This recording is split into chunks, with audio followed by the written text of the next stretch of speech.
যেটা বলছিলাম আপনাদের কাছে, বহুদিন পর আবার আসলাম। কেন আসলাম জানেন? মনটা বড় ভারাক্রান্ত। যদি বলেন কেন, কালকে থেকে পশ্চিমবঙ্গ সরকার সহ বিভিন্ন স্বেচ্ছাসেবী প্রতিষ্ঠান অক্লান্তভাবে চেষ্টা করছে যে এই দুর্যোগ যেটা আসছে তাকে কিভাবে মোকাবিলা করা যায়।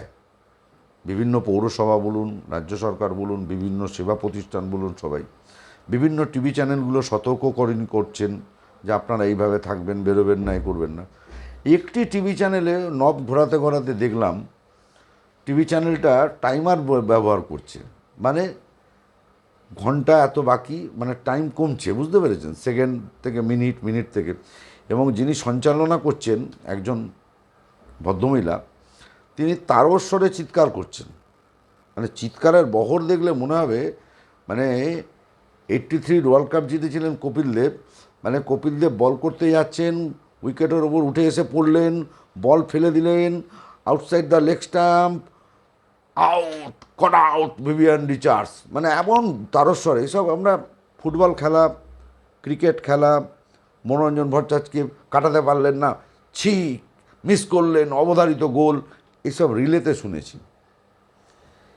আপনার কি দেখছি, এরা আবার একটা স্তম্ভ, যেখানে হাজার হাজার মানুষের জীবন চলে যাওয়ার ব্যাপার, যেখানে হাজার হাজার মানুষ কীভাবে বসবাস করবে সেই অবস্থায় রয়েছে, তারা সেখানে টাইমার বার করে কি না তাদের টিআরপি বানানোর চেষ্টা। আর সঞ্চালিকার সেটা তারস্বরে চিৎকার, কোনো মধুর কথাবার্তা নয়, মধুর চিন্তাভাবনা নয়। আমার মনে হয় এসব থেকে দূরে থাকা দরকার। আপনারা না একটা সংবিধানের একটা স্তম্ভ, আমার মনে হয় এর থেকে বিরত থাকা উচিত। টিআরপির জন্য এতগুলো মানুষকে আপনারা, মানে আপনাদের উচিত একটু অন্যরকমভাবে এই খবরগুলো পরিবেশন করা।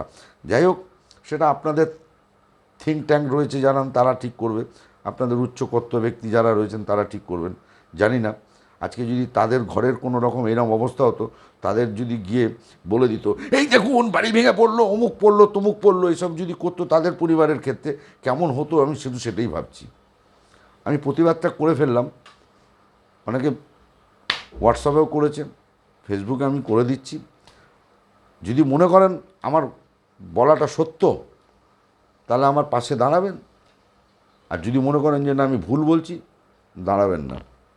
এই সময় সব কিছু ভুলে যাওয়া উচিত, রাজনীতি, দল, সব ভুলে যাওয়া উচিত। এই সময় মানুষের পাশে থাকা উচিত। এবং যেটা সবাই চেষ্টা করছে, যে মানুষগুলো যে জায়গাগুলো এই দুর্ঘটনা, দুর্যোগ হচ্ছে, সেখান থেকে মানুষকে কীভাবে রেস্কিউ করা যায় বা মানুষকে কীভাবে সুস্থভাবে রাখা যায়।